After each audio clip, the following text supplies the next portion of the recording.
think everyone's excited about growth. Look at how we respond to spring and growth. It's a compelling thing to be a part of.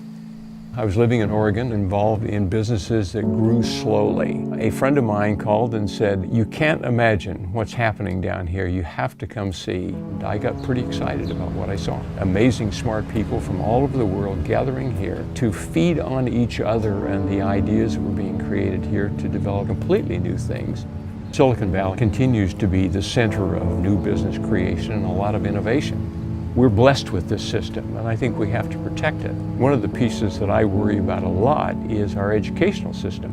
There will be several million technology jobs that simply can't be filled by the math, science, engineering students that we're creating in America.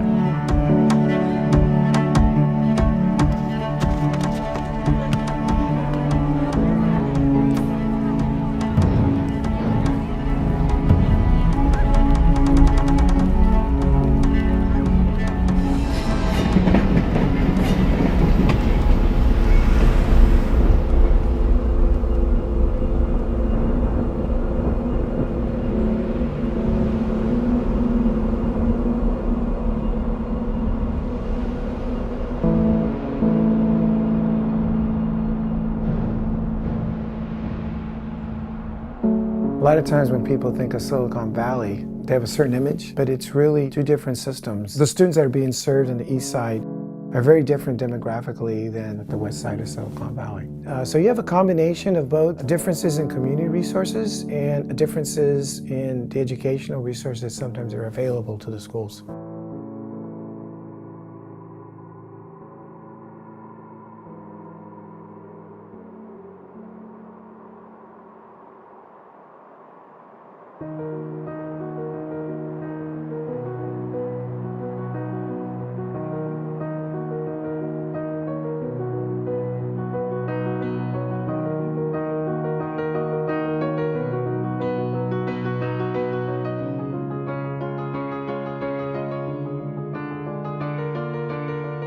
Our goals are basically to nurture kids so that when they go to college, they're able to be really successful and eventually be leaders in those STEM fields.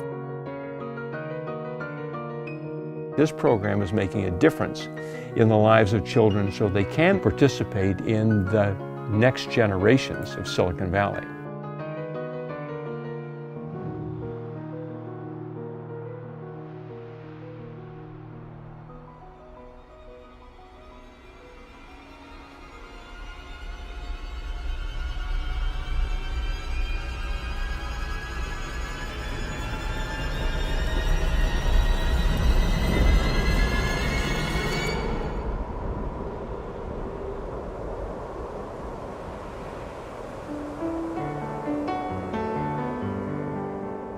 Silicon Valley needs to innovate in education as it has done in cell phones, as it has done in search engines. So not one child falls through the cracks due to a lack of trying, due to a lack of opportunity. That's a Silicon Valley we can all be proud of.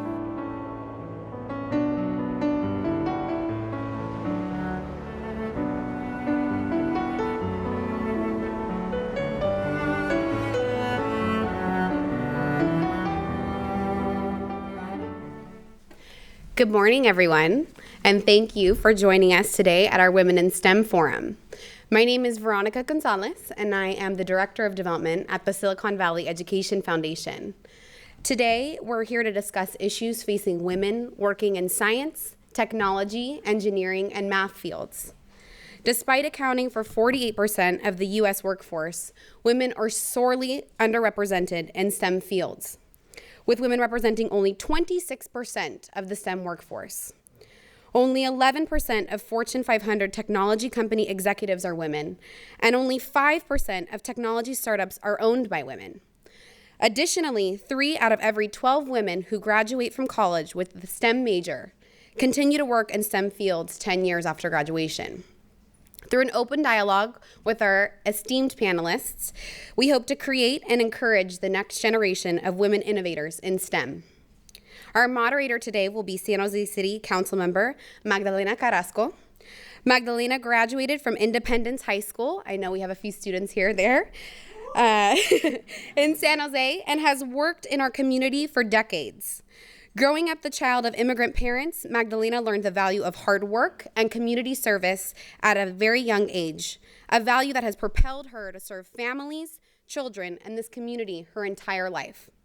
Magdalena is committed to her advocacy work with the First Five Commission, her role as a mother of her 4 children, her volunteer work at her children's schools, but fighting for families, for children, for seniors, serving our community, that has always been her life plan. Since taking office, she has championed issues such as affordable housing, wage theft, rent control, and minimum wage, not to mention her extensive work in cleaning up neighborhoods and advocating for safer streets. Please help me in welcoming Council Member Carrasco.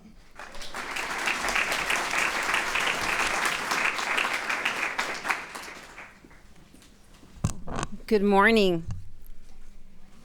It is such a pleasure, and I want to thank everyone for being here because we are absolutely tackling such an important subject and such an important issue as we prepare for the 21st century careers and as we prepare our young women. But especially, I'll say this. First of all, I want to do a shout out to all the Independence High School students here. Go 76ers. I graduated a very, very long time ago. And when I went through high school and then I graduated from UC Santa Barbara, I'm going to tell you, I was never encouraged to pursue any career in engineering, in math, in science. Just wasn't. So I pursued a career in social work. I loved it. It was really my passion.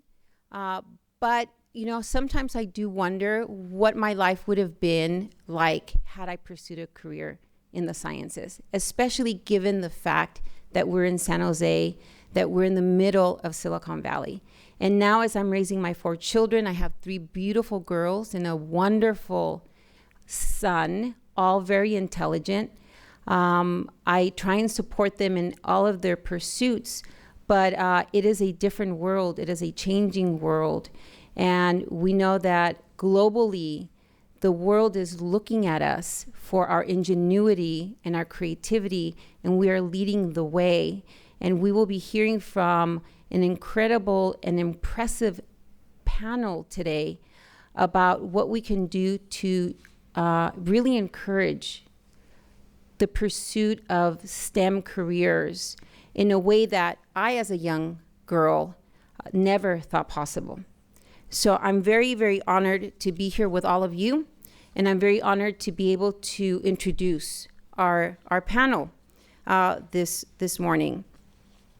So I was told, you know, you can introduce them by title, but as I'm reading their achievements, I can't. I have to give you just a brief intro as to their incredible accomplishments, and you can read along on your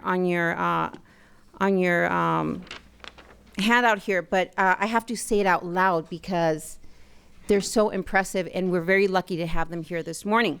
So I'm going to start off, and as I call you out, if you could just take a seat up here.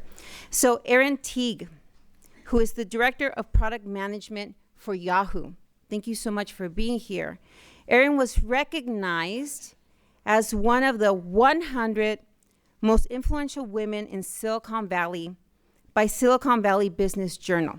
It doesn't stop there. 10 Black women making major moves in tech by BET Networks. Doesn't stop there.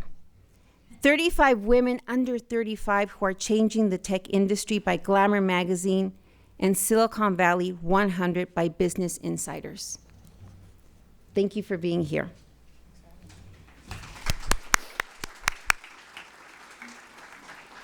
Jing Liao. Thank you so much for being here. Jing has led a distinguished career as a human resources executive to establish and drive winning cultures across many high-tech companies, such as Atmel, Avanix Corporation, Hyperion, JDS, Uniphase, and Adaptec. And currently, Jing is the head of HR at TriNet, with a strong focus on talent management, culture, and scalable processes. Thank you so much for being here. Fong is the director of K-12 outreach for Google. At Google, Mo endeavors to inspire girls and underrepresented minorities to pursue STEM fields, exactly what we need. She is passionate about transforming K-12 education and addressing underlying systemic issues. And as a former STEM teacher, Mo has also served as a high school vice principal. Thank you. Ms. Shelly Kapoor-Collins. She is the CEO and founder of Tech Hill Advisors. Ms. Shelly Kapoor-Collins serves as the founder and CEO of Incient and the Veterans Training Council and has extensive experience in aligning public sector officials with relevant private sector stakeholders. She is one of the 8 female CEOs appointed to the National Women's Business Council in the Obama administration, and we welcome you here this morning. Dr. Winnie Yu is the Director of Emerging Medical Technologies. Dr. Winnie Yu is a manufacturing and product development expert. Dr. Yu has applied her expertise at Western Digital, SVTC Technologies, among many other startups. An inventor herself, she has 8 patents. Dr. Yu holds a doctorate from Carnegie Mellon University and an MBA from Harvard Business School. Thank you for being here this morning. I also, before we get started, I also want to acknowledge in the audience some folks that are instrumental in making sure that our students are well equipped with the tools that they need to really meet their futures with all the resources necessary. We have in the audience with us Superintendent from Franklin McKinley School District, Mr. Juan Cruz.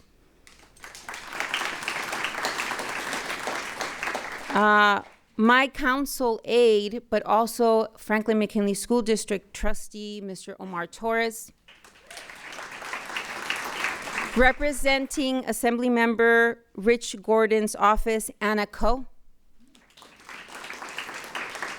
And former Eastside Union High School District Superintendent, Mr. Dan Mosher. Where is he? He's around here somewhere. Oh, he's in the back. Okay. Well, thank you so much. And we'll go ahead and get started. And we'll start off with very, I think, easy questions. But I think that they're insightful, and especially as we have our young audience here, and as we're trying to guide our young students into our STEM fields, if you could share with us, and we'll start off. I think I'm going to just rotate, if you don't mind. So we'll start off with Erin, and we'll just go down the line. If you could share with us who or what inspired you to pursue a STEM career. Sure. So first of all, thanks for having me. I'm very happy to be here, and I look into the audience, and I'm excited because I see a lot of faces, a lot of people who are supporting women in STEM, and I think that is like huge, right? So just the fact that this event is happening alone and the extent to which there's support in this area, I think that's huge. And I wish that when I was your age, I had an opportunity to come to an event like this. So thanks for having me. In terms of what sort of inspired me to pursue STEM, so I'm originally from Detroit, Michigan, and grew up around, or I guess the economic engine of Detroit is the automotive manufacturing industry. So Ford, GM, Chrysler, and then tier 1 and 2 automotive suppliers. And so for me, fortunately, because of just sort of where I grew up, I was exposed to the notion of engineering as a career path, as a viable career path. But no one in my family, like my parents weren't engineers, didn't necessarily have a strong background in STEM. And so, but there was access to others. So a lot of my parents' friends sort of worked in the auto sector. And so at a minimum, I knew that engineering was a career path similar to being a doctor or a lawyer that was viable and could kind of lead to a sustainable lifestyle. And so that was tremendously helpful. But I still didn't know what engineering meant, right? Like I still didn't have, I still wasn't like, I still didn't really understand the opportunities that existed in Silicon Valley. And so for me, that didn't happen until much later, actually until after I graduated from business school. And so I think what happened for me was I was sort of naturally excelled in math and science and had a really strong support network in the form of my mother, who really encouraged me to pursue math and science in a deep way. And so it was funny because after algebra, she told me that she couldn't help me with my homework anymore, but she could find me a tutor, right? And so that was kind of tremendously helpful and beneficial. And so someone said they had the same discussion. Yeah, exactly, right? Like, you know, she would help find me a tutor, and she did. And so that was really encouraging and helpful. So I think just kind of the influence of my mother, and then geographically where I grew up, I had exposure at an early age. And both of those two factors were kind of what led to my career path. Wonderful. Thanks, Erin. This is Jing Liao. I work for TriNet, and at TriNet, we actually provide HR services to all the companies out there, small to mid-size. So one thing my CEO always talk about is, Jing, I need you to go out and get kids from grade school. And why is that? Because we're short of talents. When I was growing up, I was going to say, Erin, I wish I were at your age. You said the kids in the audience, you know, you are incredibly lucky to have the opportunity to be encouraged to look into building up the women's skills in the STEM field. I grew up in a family. My father was a math professor and my mother was a doctor. So I actually was given the opportunity to not have any choice, but go into the science field because nothing else really mattered. My father always said, well, if you know how to do math and you know how to write, you'll never starve. Mm-hmm. And I remember that until this day. My executives in different companies always say Jing is the HR executive by accident. She really is an engineer.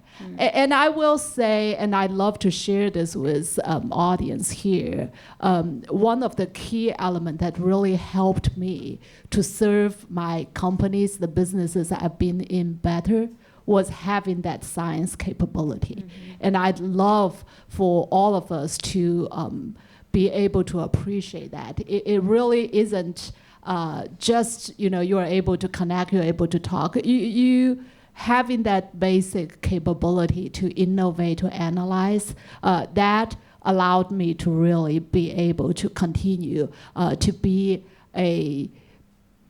I want to say an innovator, a person who can continue to grow and add value, than just, you know, someone who doesn't have that background at all. All right, thank you. Can you hear me now? Awesome.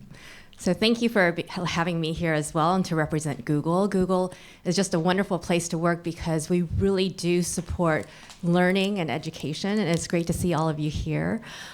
So my background a little bit is I have some Michigan roots as well. I moved to the US when I was 5 from Taiwan, and I literally spoke no word of English. And so being in an environment where you're the outlier and you feel a little bit lost, I definitely felt that at a very early age when I was 5. So having to work through that, where you're one of the very few people in a classroom or have certain interests or even just looking different, I think that is really formative when you're a young person. So I really wasn't afraid to try new things because I got through those stages of my childhood. And when it came time to really think about a major, I think the running theme here is parental encouragement is huge. And that's what our Google research a couple of years ago found out as well, is that the number one factor for girls to choose computer science in particular is that parent and social encouragement. And so I found that not only my teachers, I was very unique in that I had one math teacher all 4 years of high school. And I actually took some community college classes from him as well. And so he really encouraged me to say, hey, you know what, this science and math thing it's probably your shtick. So I'm like, okay, let me think about it. And then my dad was like, you know what, when you decide a major, think about the hardest major you can think of. Because going to an easier major is probably more, it's easier, right? It's easier to go from something hard to something easy, but to go from something easy where you feel comfortable to something hard takes a lot more effort. So as I racked my brain, I'm like, what can I major in? At Stanford, it was the combination of chemistry, math, physics, biology, so I studied chemical engineering, and it was so much fun because you actually got to mix stuff. It's like cooking and being in a laboratory. But I also loved education because of all those teacher influences in my life. So I say this is my last job ever because I now get to combine my love for science and getting students excited about it with being the ability to work in an industry where I don't always have to fight for resources like a nonprofit, but to really spend those resources and allocate in ways that I think could make the most impact in students' lives. So I really feel blessed to be here.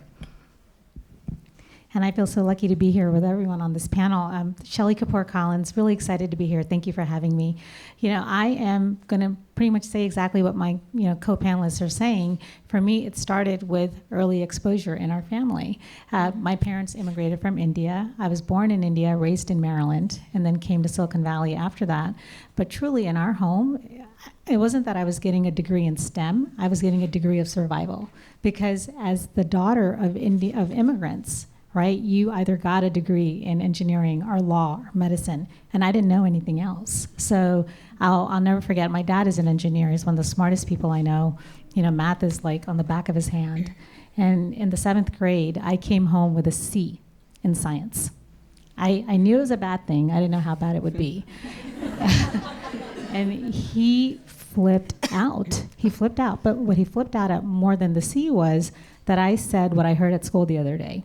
Oh, science is not my subject. Oh my God. I mean, he said, if science is not your subject, what are you going to do in this life? What are you going to do? How will you do anything? Science, math, it's all tied together. And I took that to heart. And from there, by senior year in high school, I had AP Bio, AP Chem. I doubled up on in the summers, calculus, algebra, engineering calculus. Like this became, like you're saying, your shtick. It became my backbone. And so once you have a technology degree, once you have a degree in science or in math, you can literally do anything you want across a myriad of industries. The world is yours. Thank you. Hi, everyone. Just wanted to echo what everyone else on the panel has said. It's really great to be here. Thank you for having us here. So my name is Winnie, and basically, my exposure to science and engineering started very, very young. I was always mechanically inclined. I was one of those kids that took things apart. My parents got really upset when I found their toolbox and started taking all my toys and the VCR apart as a kid. But definitely school made a very big difference for me. When I was in elementary school and junior high and high school, we had exposure to biology. Biology was my thing back then. We did tons of dissections. We had a lot of computer programming at the time. And it was just the exposure at that time that really encouraged me. I never thought about becoming an engineer until I got to college, where I saw what engineers actually did. That's when I switched over from biology to engineering. Now I help build cool products. So, parental exposure, school exposure to STEM fields when you're really young really makes a big difference.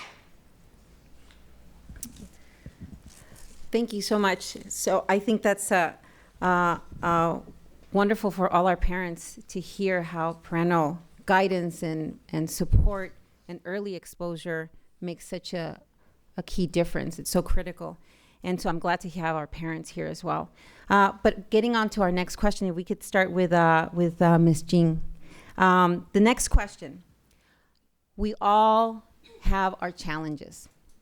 And I've always said to my children, it's not the easy things in life that build your character. It's those challenges, it's those obstacles that you overcome that really develop your character and make you who you are. But having said that, if you could share with us one of your most difficult challenges that you've experienced in your career and how you overcame it.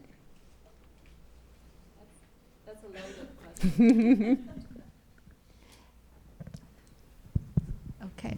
I was just joking a little bit. That was a really loaded question, but what Mo just said really resonated with me. That I think one thing I was taught is there isn't anything free out there, and I have a 15-year-old girl.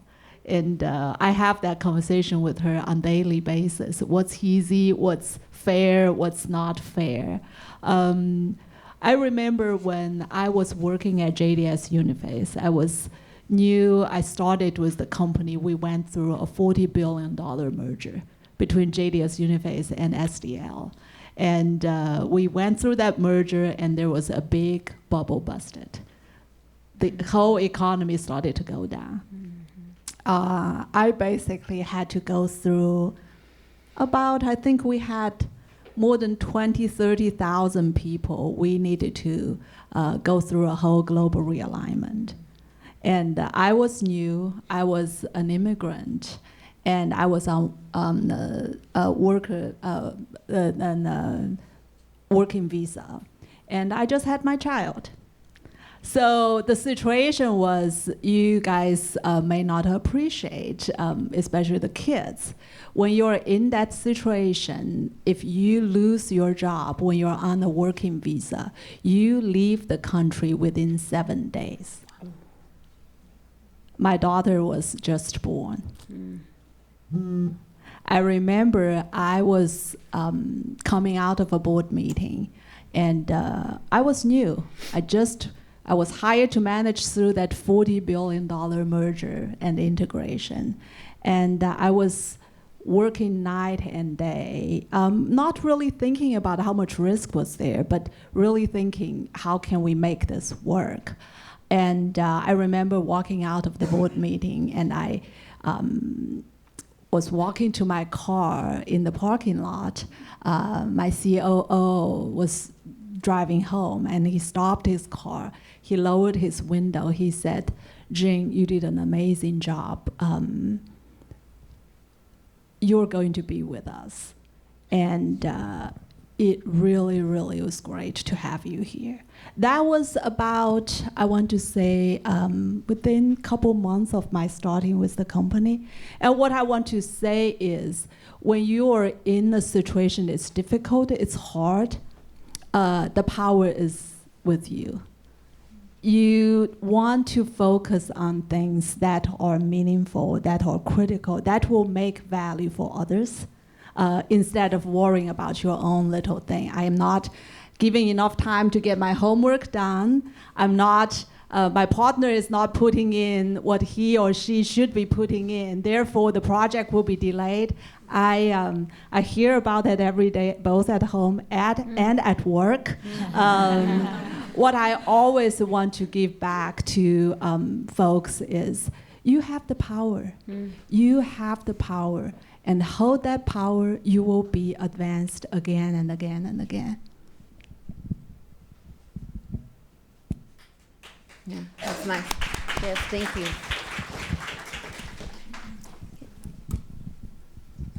think I keep messing up this.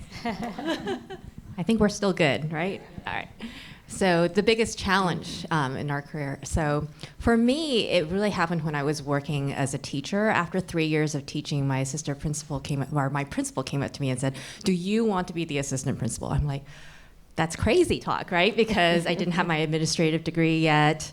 And I put a lot of hours into my teaching, and I loved the kids, and I joined like every committee, and basically helped out with a lot of clubs too. And I thought, okay, well, what's my qualification? So if any of you have ever felt imposter syndrome, that was kind of my feeling at the time when I was being asked to do this. And I had actually taken on a 6th class that year too. So usually you teach 5 classes. And I said, well, I want to take on an extra class that could then meld chemistry and math together, and this seemed like so much fun, and how can I abandon all these kids? Because at the time, kids could choose your teachers too, and it wasn't just random assignments. So I'm like, but I'm abandoning my kids, I have a 6th class, and how can you ask me to do this, right? And I'm not even qualified. But I feel like because I had shown that I was really invested and I had done a lot to show my capabilities, my principal said something that I'll never forget. You either leave a gap as a teacher or you leave a gap as an administrator. So where do you want to have more impact? And don't worry too much about what you're leaving behind, but what you're giving back as you go on to the future roles that you might have.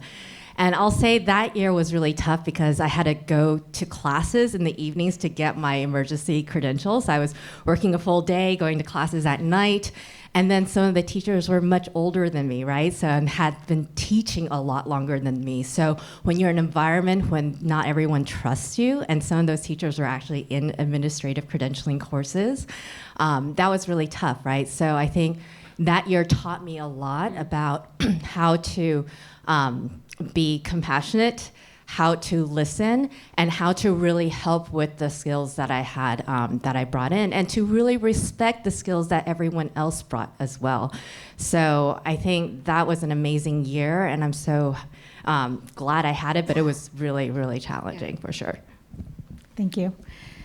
So, okay, my challenge is going to be, it's going to be a little different. So, for me, the easy part was the educational aspect. The undergrad, the grad, got an MS in information systems.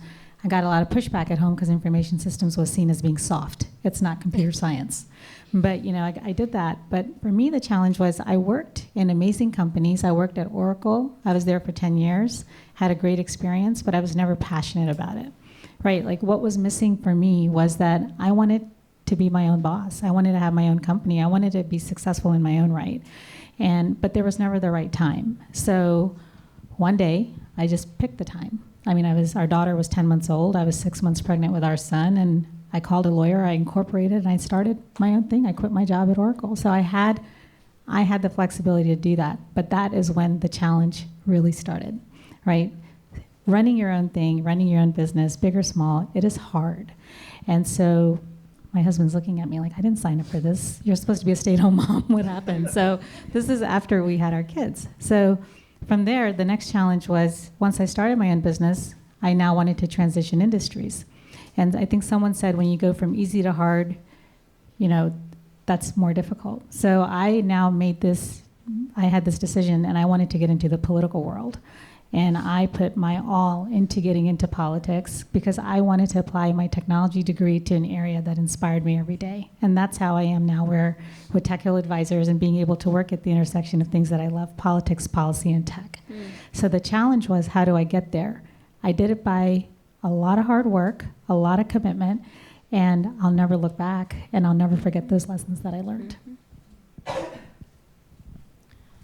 I guess one of the more difficult decisions I've had to make was I'd actually been working as an engineer for many years, and I was always involved in product and building things until it got to the point where I realized that a lot of the decisions I was making around the technology, for example, they weren't necessarily the most important decision, because when I was working with customers, it was a combination of technology and science, but also business-related decisions. At some point, I realized if I only did engineering background is definitely important, but if I only did that and didn't incorporate any financial information or business models or things like that, there would actually be a limit to how much I could actually contribute to the company. So after working with so many interesting technologies and products for a long time, I actually made the jump and went back to business school. And given my educational background, that also meant that I went back to business school being about 10 years older than the average student over there. So I definitely did not fit in. I was lucky in that I looked like I could fit in, which was okay.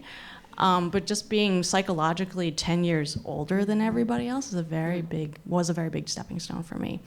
And the biggest thing I learned back then was that when you're in school, when you're outside, you're always, you're being encouraged to kind of fit the mold sometimes in ways that you don't want to. And it really took a lot of kind of courage and strength to just be who I am. I didn't want to do everything that all the other business school students wanted to do at the time. That it was totally okay for me to, not go partying every Friday or something like that. It was okay for me to go work on my projects, on my schoolwork, and starting business models on the side as well. So believe in yourself primarily and be who you think you should be, as opposed to what other people think you should do. Yeah, my most challenging experience also relates to the school experience. So a little bit of context. I mentioned earlier that I'm originally from Detroit, Michigan. I grew up in a neighborhood that was 80% African American. I went to public schools, K-12, and the public schools that I went to were not high-performing public schools. So they didn't necessarily prepare me for the academic rigor of college. And so I matriculated, so I still graduated at the top of my class from high school, matriculated at the University of Michigan studying engineering. So I was admitted into the College of Engineering there. And the most challenging experience I've ever had in my entire life was that freshman year experience. And the reason it was challenging is because all at once, I experienced massive culture shock. I matriculated to the College of Engineering. My department was 1,200 students, and I was the only Black woman in my class. And also, I was not prepared for that. So I matriculated not even knowing what a computer programming language was.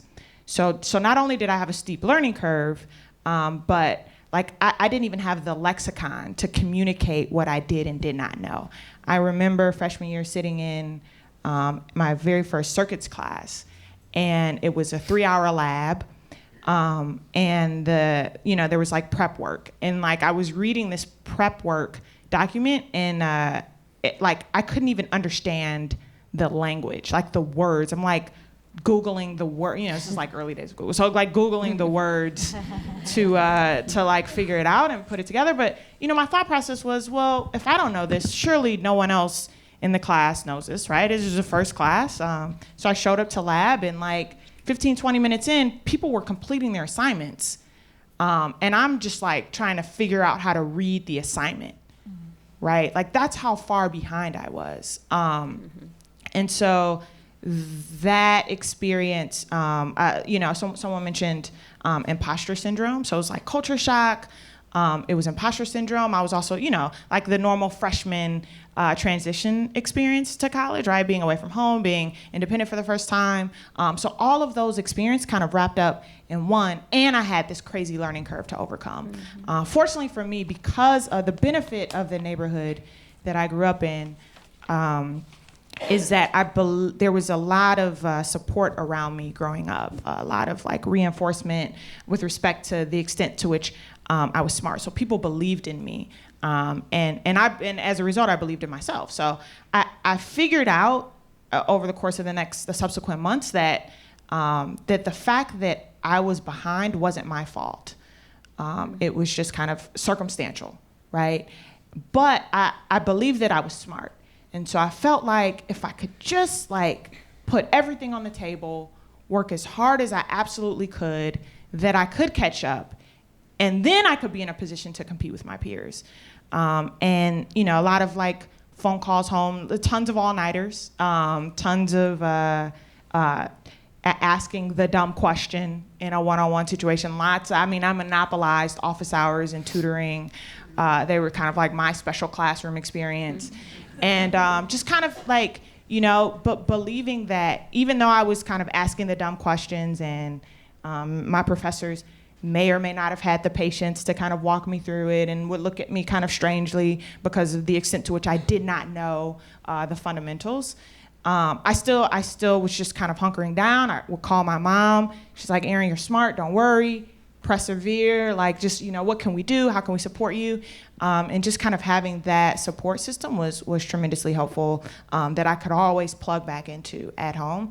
And so that by far was the most challenging experience that I've ever had.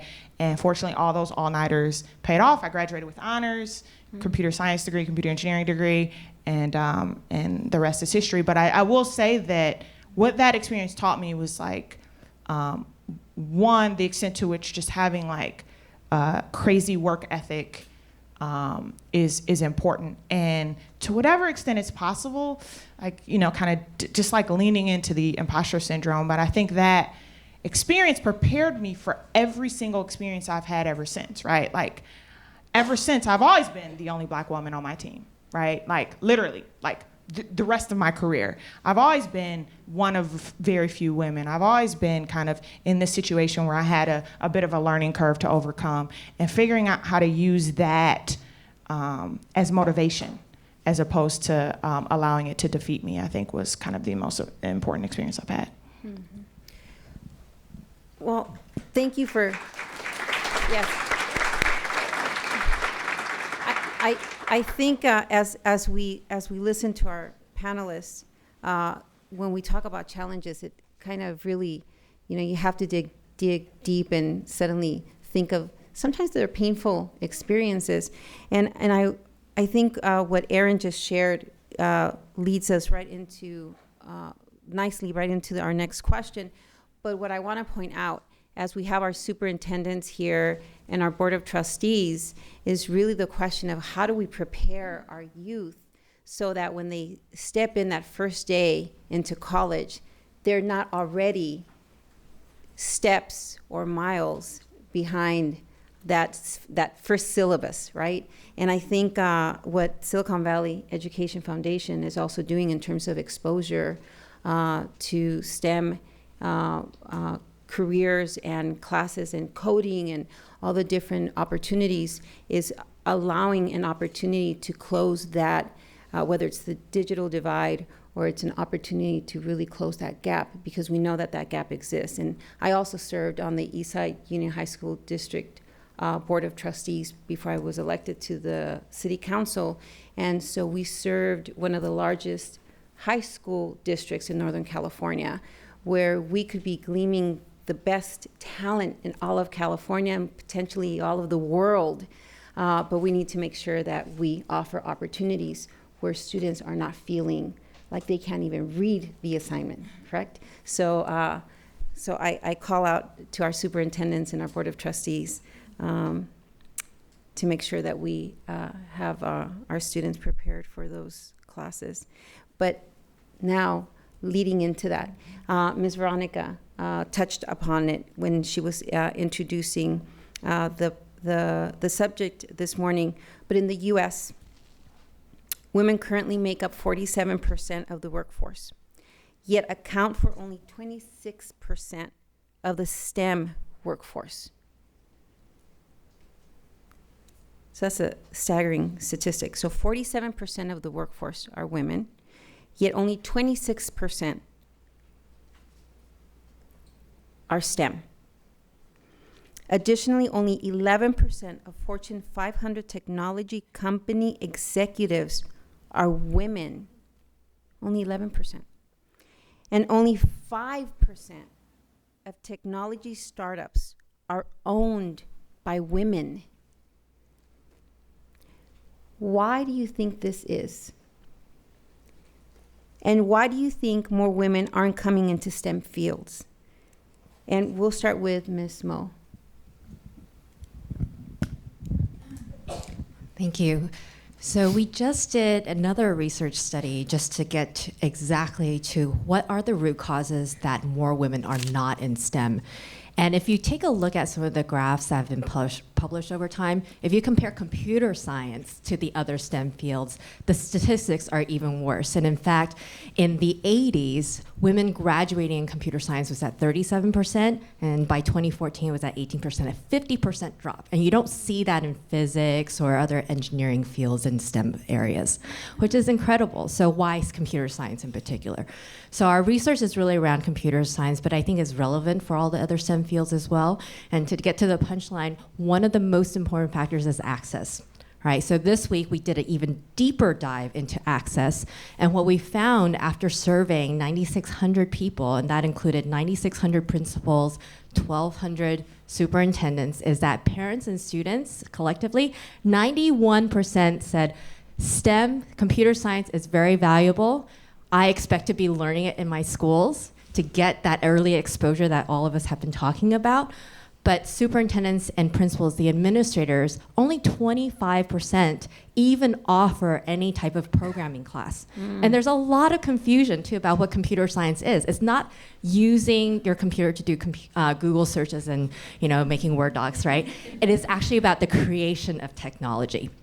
So we have to get more access in schools, and this is where policies come in and those kind of things. So I think that's a huge root cause. But I'm not to say that there aren't true barriers to doing that for superintendents and principals, right? You're up against state tests and not enough teachers. So we have to find ways to solve those problems together.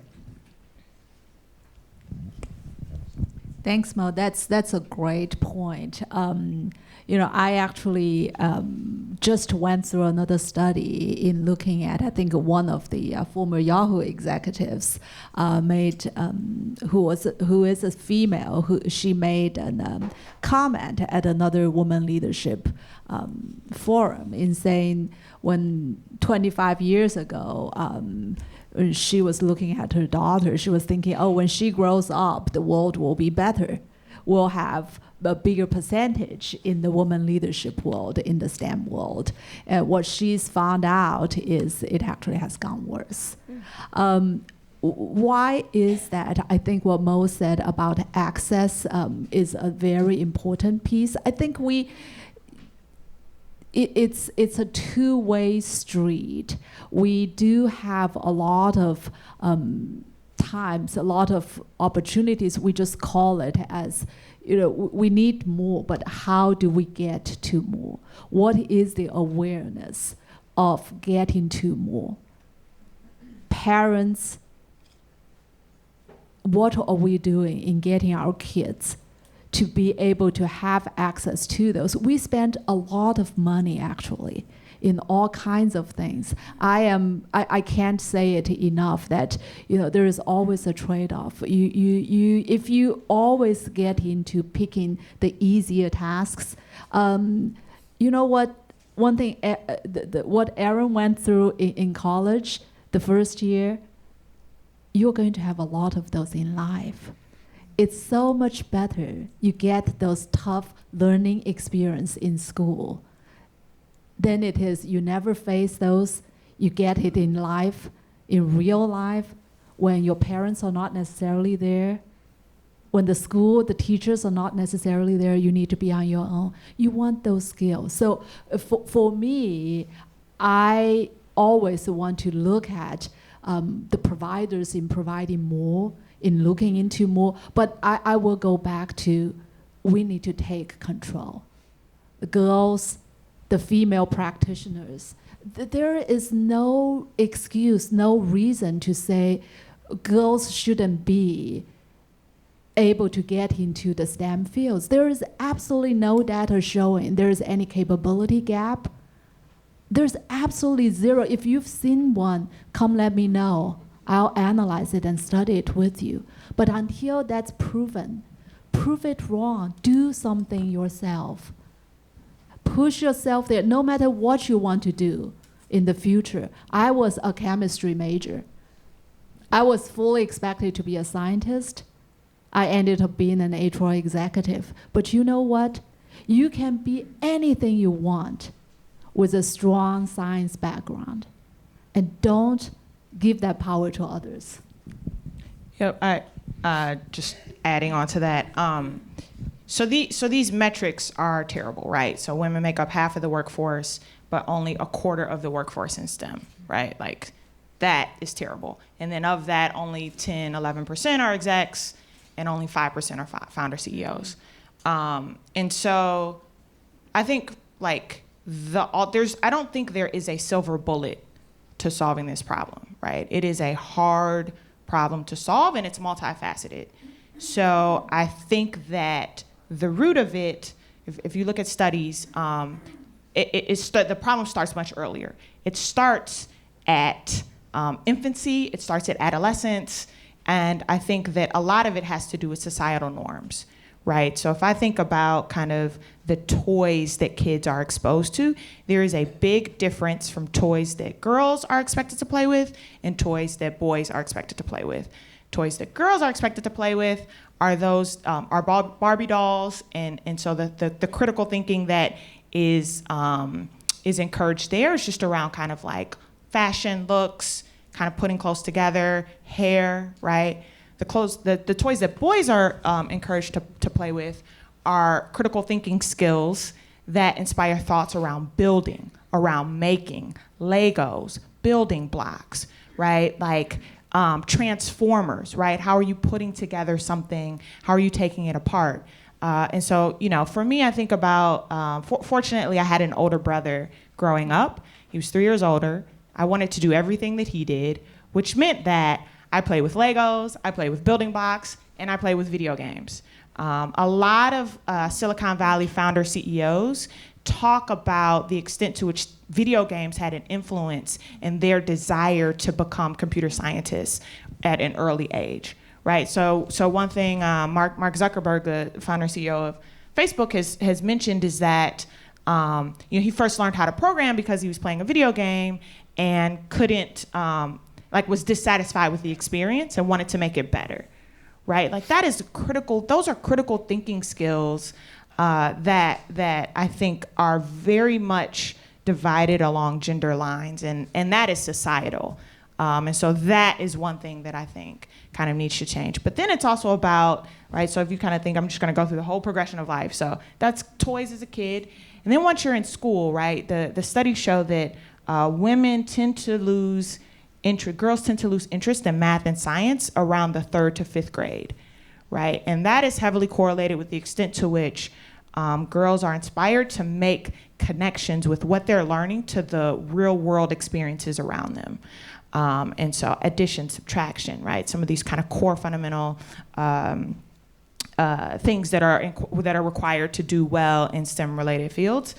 And so the problem is if you're not on the right track by the time you're in 6th grade, 7th grade, 8th grade, like if a girl isn't taking algebra by the 8th grade, then they're not on track to take calculus at the end of high school, and they're not on track to take integrals and differential equations and multivariable calculus by the time they start college, right? And if they're not on track by the time they start college, that coupled with the fact that there's imposter syndrome and the ratios are not in our favor, and the likelihood that there'll be a minority in their classroom environment is that much higher. You just see the trend kind of decrease over time, right? And so there's a high drop-off rate over time. So I think like there's a lot to be done with respect to kind of like the educational path, and having support and encouragement throughout the process, so that by the time you're in high school, you're taking calculus, and by the time you start college,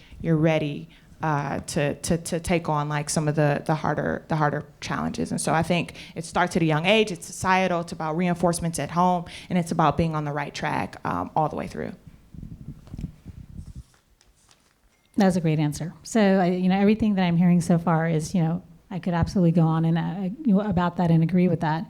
And in addition, what I'll say is I think you said only 5% of technology startups are started by women? By women. Okay, so I think that there are two components to that. Definitely STEM education for women to have access and exposure to technology at an early age. But there's another realistic barrier as to why women don't start technology startups or any startups. It's called access to capital, lack of access to capital. So women don't raise money. Can you guys hear me? Yep. Women cannot and do not have the networks to raise money the way that men do.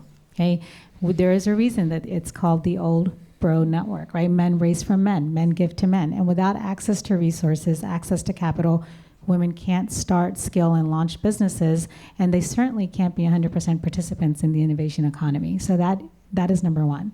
Number two, when it comes to young girls and women, women can't be what they can't see. So we need mentors. We need role models. That is a critical component of helping women get into STEM. I have an 8-year-old daughter.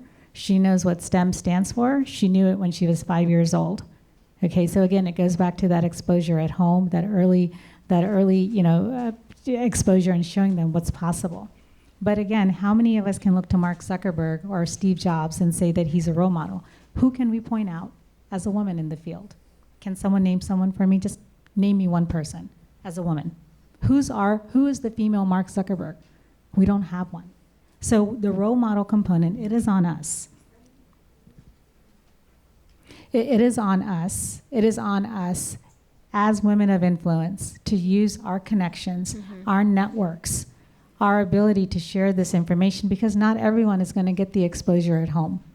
And if you look at the numbers and where the jobs are going, by the year 2020, there is going to be 1 million jobs that are going to go unfulfilled in the computer science and engineering fields. And like my co-panelists are saying, in just a couple of years ago, the U.S. Bureau of Labor Statistics published a stat that the women in comp sci and engineering, the percentage graduating in these fields was down to 10%, which is a 64% decline from the year 2000 in the same fields.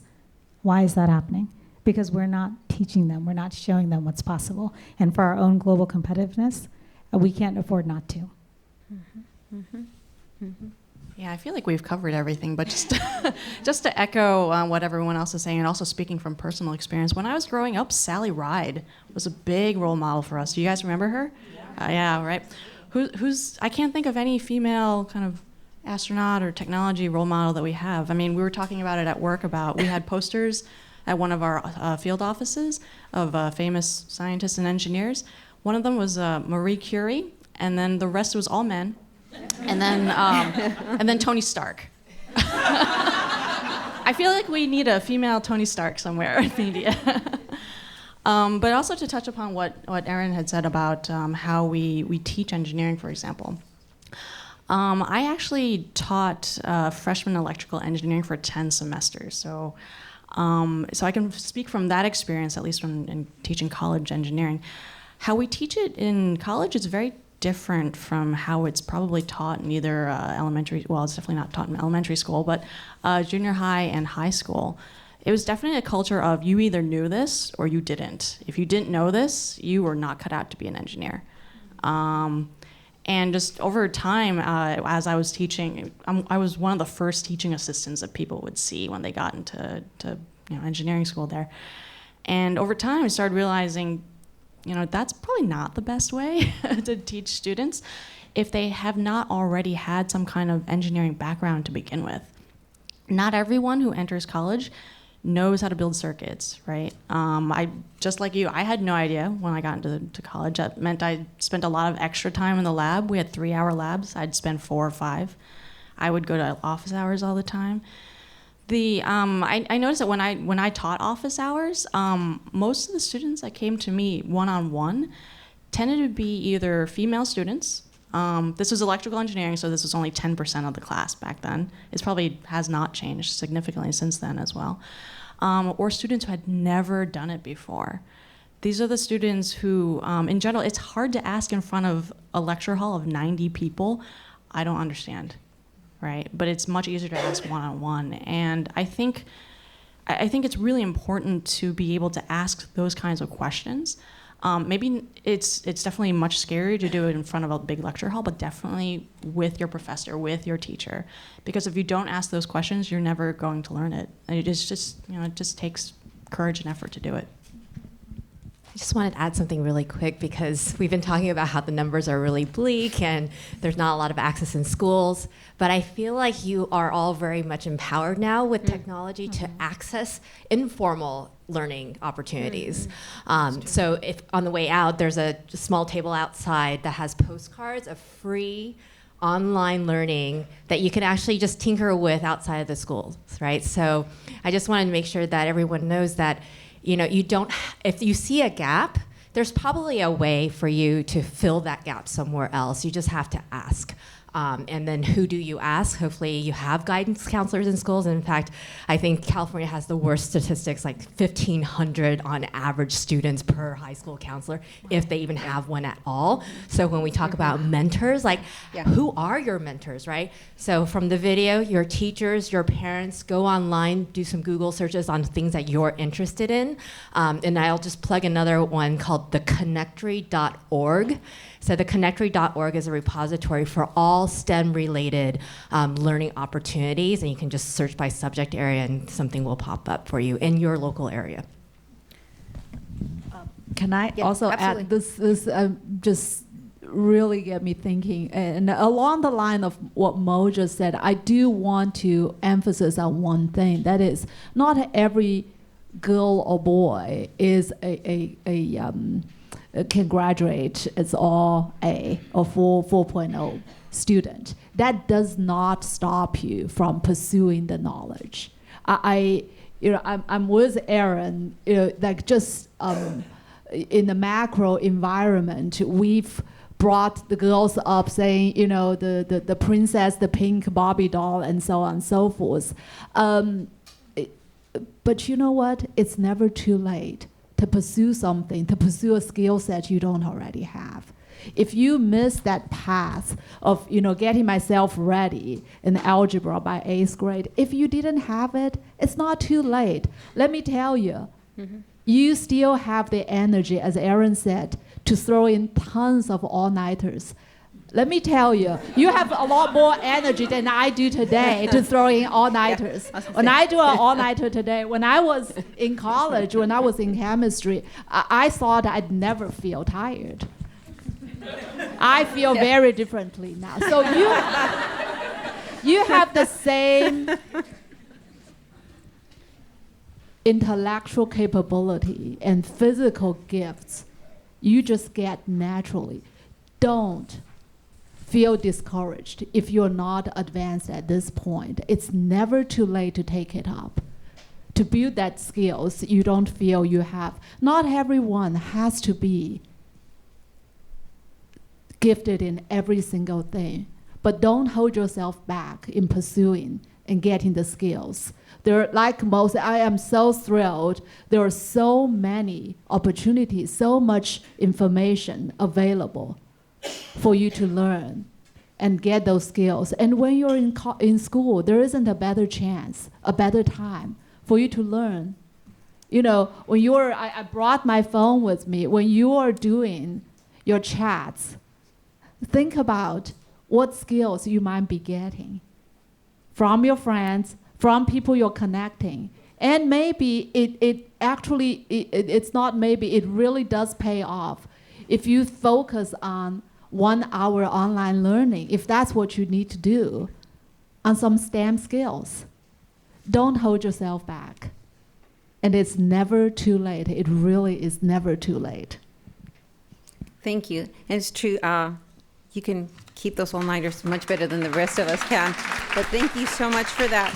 And we'll actually be talking about mentorship in just a second. But something that you just mentioned, Shelly, was and I just have to touch on it, is that sometimes one of the very tangible obstacles that does stop us is access to capital. And I have to say, I almost feel like we have to start a sisterhood here, of a network, because it's also that what stops politicians, women, from getting into politics. You have to raise capital in order to campaign. I can attest to that as a woman. It's a very difficult thing to do, and there's groups that are starting to emerge. In fact, there's a group called Emerge because it's so difficult for women to get into politics, and we as women do bring a different perspective. We talk about family, we talk about policies that affect seniors and children and education, and so do men, but we come from a very different perspective because we have different life experiences. And I just needed to throw that plug in, and we'll talk about mentorship and what that sisterhood should be looking like in order to be able to support young women getting into fields, not just young women, young men as well, but there is a gender divide. I was just going to say, since you've gone there just a little bit. I'm just going to put this out there. The point of having a sisterhood where women can raise from each other, I have launched something and where it's coming out where we're helping women start companies and get access to capital. So I'm helping women-led companies raise capital from top VCs and angel investors around the country and across the globe, like in India. So if that's interesting, we should talk about your political work anyway. That's great. That's excellent. We'll connect in a second. Okay, so the next question, I'm going to start moving this along a little bit faster because we're only on question 4. But the dialogue is so wonderful and rich and so great. So ask student question. Okay, so I'm actually going to jump ahead a little bit because we have some students that have asked some great questions. So I want to make sure that we have some student questions addressed here. We have Martha from Pioneer High. Is she here? Is she here? Do you mind standing up? Just so we can see your lovely face. Hi. And Martha asks the following question. How did you find the resources to help you be where you are now? And how do you use that to help the world be a better place now? Thank you, Martha. So we'll start with, who's next? Anyway, at this point I've lost track. All right, sure. How did I find the resources? I think I went knocking on a lot of doors. I just talked to a lot of people. I think it's really hard to overcome that initial fear of like, oh, does this person want to talk to me? Am I bothering them? Just get past that. I just talked to everyone I could. I talked to all my professors, all my teachers. Part of the reason I got to the job that I'm in today is because I talked to one of my business school professors. And how I'm changing the world? Well, I personally don't work on that many products that much anymore, but at least my group, we work on medical devices. So some of the things we work on are drug delivery devices for cancer drugs. So definitely, those are the things that drive me, products that really are making people's lives better. And what I would say to that, Martha, is that, you know what, it depends on how you're defining resources also, right? Your need for resources changes with your time in life. So when you're younger, it might be the mentorship, the access to, education, exposure. As you get older, like we just talked about, is access to money to start a business, to pursue an education. So I would say that the key for you is knowing what you need, right, in terms of resource. Have a clear ask on what you need, and then go to the person who you think can help you best. And if you don't know, you know what, that's okay too. But I think having clarity would be very helpful for you. I would echo that, and then also to add on, when you have your clear ask, don't be afraid to ask. And I think that's probably the hardest thing to overcome. So if any of you have ever been in like a Girl Scouts or a Boy Scouts where you have to like sell something door to door, that's an invaluable skill, right? It's like that first knock on the door, it's like, are you gonna give me something, anything, right? But once you get over the fact that people are gonna say no, it makes asking that second time so much easier. So just keep asking and knocking on those doors. That's great. I think, live your life by design versus by default. I think we all talked a little bit about it. Think as if you were an adult. What is it you want to accomplish? And have a plan.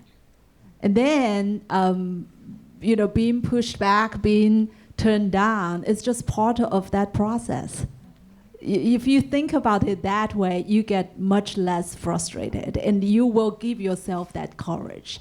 Because one thing girls all need to have the awareness is, we talk about the inclusive environment. That is not to wait for the boys or the men's society to give you that inclusivity. You need to drive that inclusive environment. So you need to think about what you want to accomplish and act as if you don't have your mom or dad to plan it for you. And that will give you the internal power to get the resources. Yeah, I think that's great. Just kind of digging in on a few points that have been mentioned already. So I think I agree with the point with respect to having a plan. Like, so when I was in college, I used to love to like create these like 15 and 20 year plans for my life. And it'd just be like really kind of random and out there. And I'd share it with like, mentors and friends, like, hey, what do you think? Is this right? Is this aggressive enough? Is this? And they would just kind of laugh at me because it was like really kind of strange. But the thing is that it did put me on a track, right? I just kind of had the foresight to think, okay, 15 years from now, what do I want to look back and say that I've done, right? And being able to answer that question, so just kind of projecting out where you want to be and then what you need to get there. I think that's kind of the most important thing. And then when you figure that out, there are two things that I think are super important, both of which have been mentioned, but I'll just kind of add my take on it. The first is just kind of doing like a ton of research. I mean, I would spend hours just like searching, finding things, just kind of learning. And that's the beautiful thing about the internet, right? There is so much access to knowledge and information on the internet, and just like free online resources and learning. I would watch tons of like informational YouTube videos about everything, right? How do you conduct an informational interview, right? If I'm reaching out, how do I build a mentoring type relationship, right? And figuring that out. And I read a ton of books to figure that out. I'm a natural introvert. And so learning how to kind of be comfortable and engage in like social settings at a high level took time. Like I had to learn how to do that. And I would read books to figure that out. And so, there are a lot of resources, and I think there's a lot of resources online, so self-study is huge.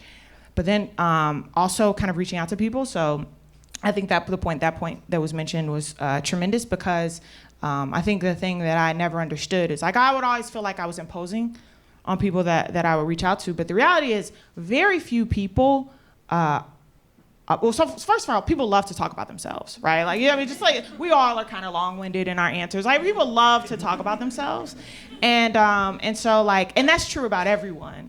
And so, kind of, if you do your research on people, reach out, ask for 30 minutes.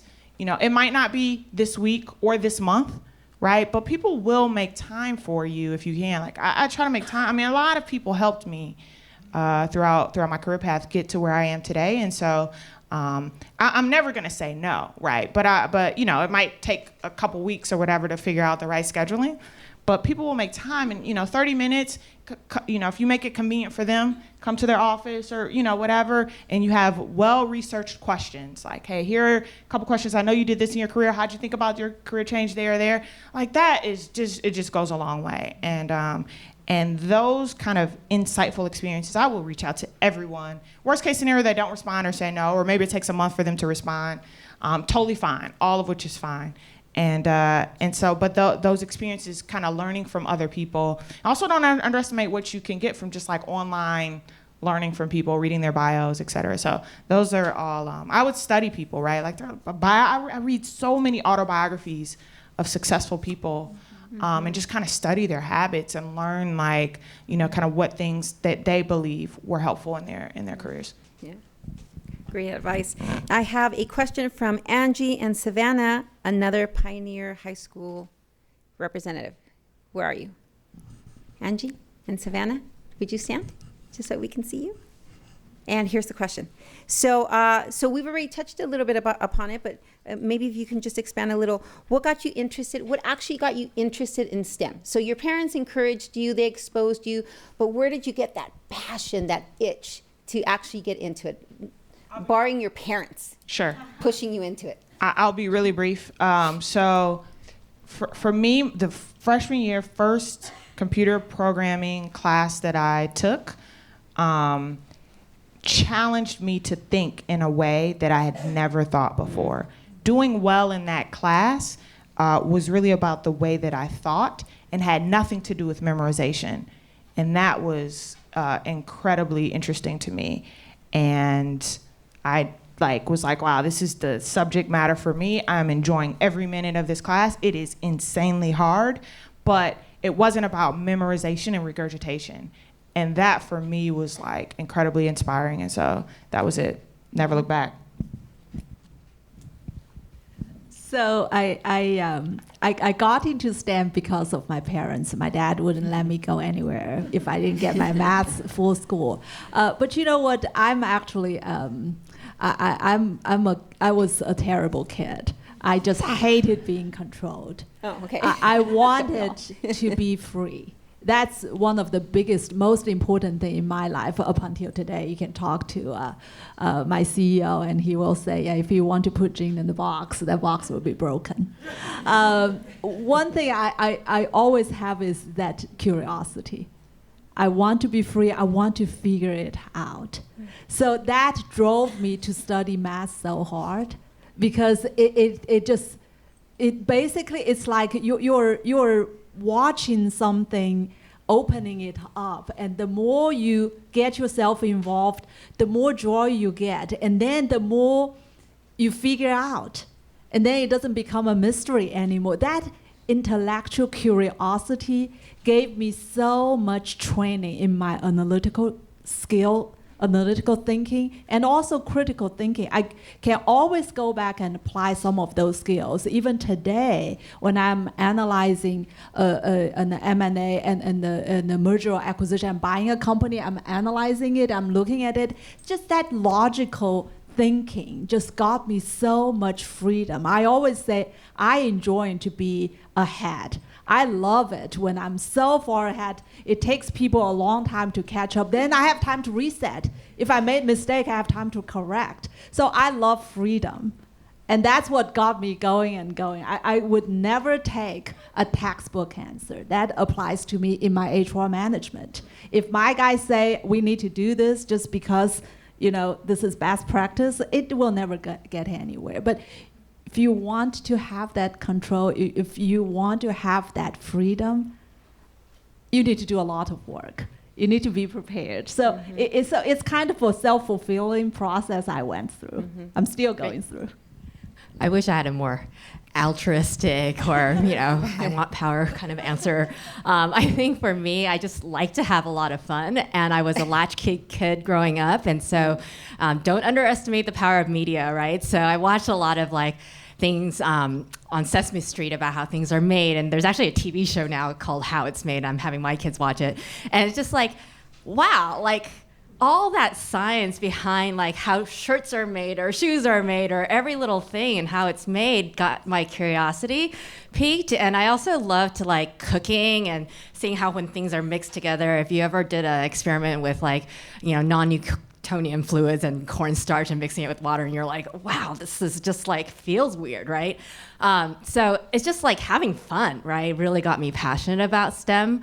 And also chemistry and chemical engineering to me is a little bit of magic, right? It's when you mix things and it can blow up or it can change color, and people, it is a little bit of power because how it works, but other people don't. And so there's this little bit of intrigue and being able to do a little magic with STEM that I think is just super fun.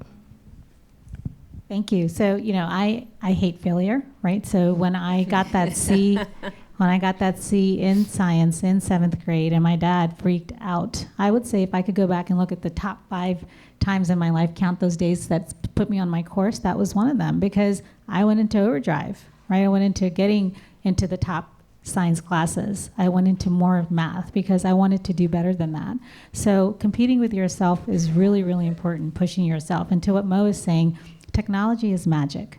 Okay, it is truly magic. You can take something from here, just an idea in your brain, the back of the napkin, make it code, and make it a monetizing product thousands can use. Not everyone can do that.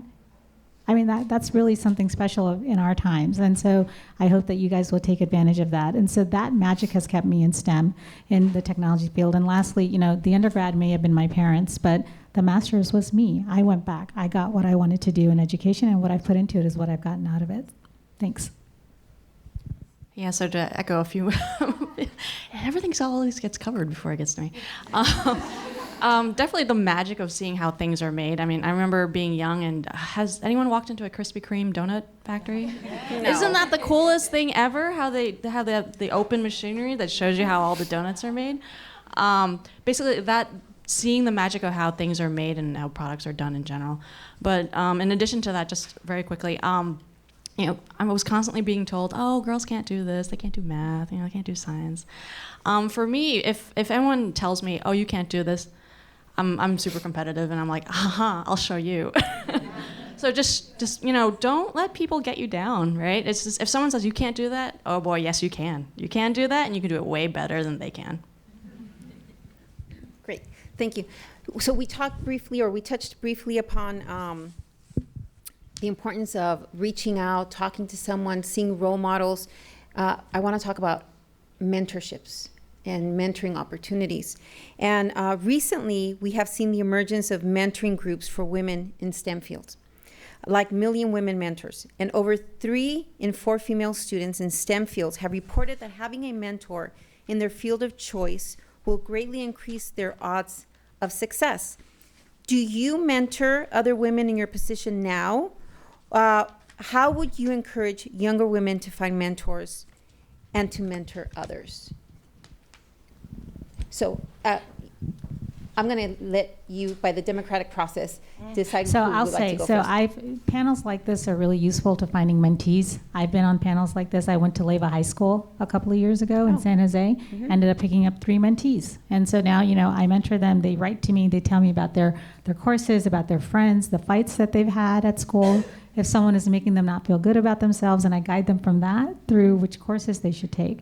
The other thing is you have to be open to talking to people. When you're looking for a mentor, if you can't find someone, I think this has been brought up in real life, Google someone that you really look up to. Maybe it's an actress, maybe it's I won't say the Kardashians, maybe it's someone, someone in tech, right? Someone in tech, someone who has a career. Find out what they did, find out what they studied. I didn't necessarily have a mentor, but I had a good idea where I wanted to go. And I thrive on other people doing well. So thrive on others' success and be a part of that. I'm actually curious how many in the audience feel like they have a mentor today. Okay. Good. That's great. So for those of you who are still looking for mentors, it really is about finding someone you admire and aspire to be. And that mentorship doesn't have to come in the form of discussions, right? We talked about reading books and just learning from what behaviors that you admire and trying to emulate that. The other thing I'll kind of throw in here is that there's a lot of discussions about having advocates versus mentors. Right? Mentors can be more of like a coach. They can help you think through like what your learning path should be, what courses you can take. But an advocate is somebody who actually opens doors for you. So when I'm in a mentoring position, I'm more of coaching someone and helping them think through problems. But when I'm an advocate, it's actually something that you do behind the scenes, right? It's like, hey, there's actually an opportunity that I just learned about. I'm not trying to mentor somebody to take on that opportunity. I'm actually advocating whoever has that opportunity to go out and go to my mentee and offer that opportunity to them. So I think you probably need both, and they may not be the same people. And so as you get closer to your career trajectory or in the workforce, seek out not only mentors, but those advocates too. That's a very good point. I actually take it one step further. That is, I have an ask for the audience that I found what I've learned today incredibly valuable for me personally. I'm hoping the audience feels the same way I do. And if you do feel the same way, I have an ask. Pass the information back. To pick 5, pick 10 of your friends, your classmates, boys and girls. Start to mentor them. Start to pass the information. Start to build that power up. Because one thing I have learned in managing different types of mentorship program and also mentoring a lot of people, and also today all the time, still being mentored all the time, feeling terribly blessed, is, you get, you give, and then you start to figure out, oh, I could do this, and my mentor could do this for me, and actually I can help so-and-so this way too. So don't wait until I'm ready to be a mentor. Be a mentor and mentee simultaneously. Do the get and give thing. That is when you can break that unconscious bias. Just keep driving it. Don't wait for permission. Something really practical for the students that you can do today. If you haven't heard of the National Center for Women in IT, you're at the right age group for their aspirations in computing and Aspire IT program, and they have an entire social network. So they will give advice about college applications. They will give advice about how do you win awards and keep winning awards. And then if you fail, they'll give you the encouragement to try again and to improve. And you can ask any one of those peer groups to help you personally. So if you haven't heard of or haven't signed up, it's National Center for Women in IT, and they support women all the way through college. And they do this pay it forward thing, right? So once you graduate, then you pay it forward, pay it backwards. So I think that would be a wonderful organization for you all to get to know. Yep. So real quick point on mentorship. So there are countless people in my life who I consider to be mentors, some of whom don't even know it. Right? These are people that I rely on, I ask specific questions to, and I view them as a mentor, but we've never really formalized the relationship. So I think that is kind of one of the misnomers about mentorship. It doesn't necessarily have to come in the context of a formalized relationship where you meet on like a, consistent basis, or you establish a regular cadence, et cetera. Mentorship can come in many different forms and sizes, and so I think that is kind of the most important thing. And when seeking out mentorship, I agree with all the points made. Like, look for people who kind of inspire you, who you kind of like want to be like when you grow up, right? But also, I think just kind of reaching out to them, the kind of informational interviews, et cetera, but just to establish relationships. And because at the end of the day, a mentoring relationship is just that. It's a relationship, right? And I do think the way that you give back is to pay it forward, right? So like, I don't know that I can really, so I think there are two ways that I can thank my mentors. One is taking their advice and reporting back. Right, so like, hey, thank you so much for helping me work through this issue that I was dealing with. As a result of your advice, I took it, I did X, Y, and Z, and here are the results. Right, like those are kind of the ways that you say thank you, and then just kind of paying it forward. So I'll give you a tangible piece of advice about that. So there's a woman who was tremendously helpful for me during the business school application process. So she had just graduated from Harvard Business School. That's where I wanted to go to business school. Tremendously helpful in kind of sharing her experiences while she was there, et cetera, et cetera. I applied, was fortunate enough to get in. She was tremendously beneficial throughout that process. So after I got in, I told her, and we both celebrated, right? I sent her a small gift. But the best thing, like that was all great. Like she was happy, obviously happy that I got in, and was admitted, and happy that I gave her a small token of my appreciation. But the best way to thank her was every time I, in turn, helped someone else get in, reviewed their essays, prepped them for the interview process, and then they matriculated, I would report that back to her as well. And I made it a point every year to try to help someone throughout their process be successful. And every year, for like 5 years, right, I would just help.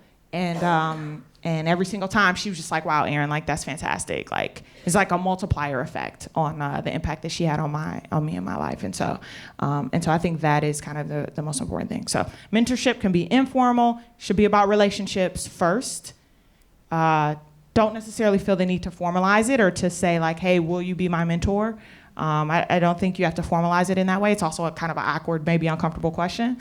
So don't feel pressure to do that, but just kind of establish a regular cadence, report back, and people will make time for you. Yeah, so one last thing. So you're not limited to just one mentor, right? We talk about having a mentor. I probably had multiple mentors for multiple different things, right? You go to certain people for, technology advice, some people for family advice, some people for leadership advice, right? So it's not just one person, right? You can have a network of mentors that you go to at different times of your life, or even at the same time. And I know this is a women in STEM panel, but don't limit your mentors to just women. I've had very good male mentors as well, who've been very helpful in my career overall. Great. Thank you so much. I want to thank our panel for sharing your morning with us and sharing some very personal experiences. You were asked by some of our students, how do you feel that you're changing the world? And and someone said, well, I'm not really changing the world because I'm not working on a lot of projects right now. But and I thought that was interesting because I think as you look out into our audience, I think that you're changing the world just by being here today and being able to share those experiences, because so many times it's just a phrase or two that really changes the course of our lives, and we remember it maybe 20 years later, and that tends to have the greatest impact and influence. And sometimes those informal relationships, sometimes it's a panel, sometimes it's a panelist that shared that experience that really suddenly conceptualizes those thoughts for us. And so I want to thank you for your valuable experience that you shared, both your personal and your professional.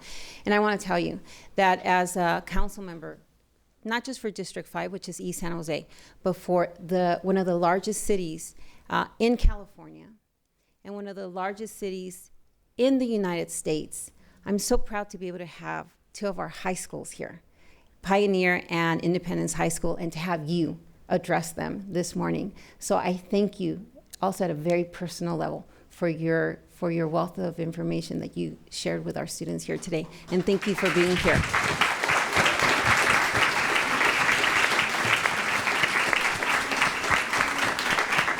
And with that, I am going to hand the mic over to our president and CEO of our Silicon Valley Education Foundation that made all of this happen, Mr. Mohammed Chaudhry.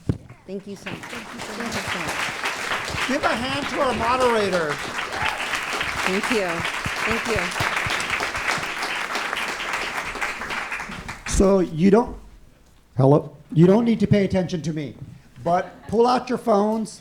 And one of the advice here was to share the message. So go on Instagram, Facebook, Twitter, share the message, share these wonderful women's pictures. Everyone take a picture of these powerful women. Magdalena, come on over here, take a picture with them and tweet it out. If you don't know what to tweet or what to Facebook or what to share, Magdalena's handle you can look at. They've been tweeting all day, SVEF Foundation Twitter handle. You go to my Twitter handle, Education IQ. You can go to Shelly's. She has like 15,000 followers. I mean, 13,000. Okay.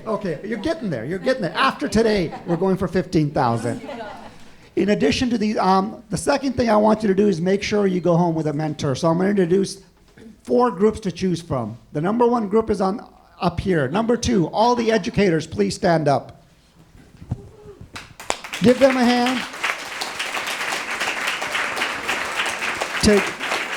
Those are great potential mentors for you to come meet. Secondly, the mentors that I work with at the SVE Foundation, Silicon Valley Education Foundation, please stand up. All the team, these powerful women, some men, do great work. And the last group is all the men who have the guts to come to this, be around these powerful. Everyone stand, all the men please stand up, take a bow. So please tweet, please share. At the Silicon Valley Education Foundation, we are obsessed, absolutely obsessed with preparing students for college and careers, and what you heard today and incorporating that in our work and the policy work that we do around computer science and A to G, which you heard about in our Elevate Math program. A lot of you mentioned around 8th grade math. While you can still make it without, we want to make sure more students are ready by 8th grade. Comes to our Elevate Math program where it's about 50-50 men and women in that program. So doing great work to bring that forward. And the third piece of our work is around, where's Arti? Arti, stand up. Talk to her about our education technology. We're bringing education technology into the schools to see what works. And the more of those, and we need to get more women-led ed tech companies. Come talk to Shelly. She has tons of money to fund them. Don't worry about the money to get more. But come see in your school, how do we get technology incorporated? Thank you all for coming out, and stay tuned, and we'll be doing more of this. Thank you for the panelists one more time.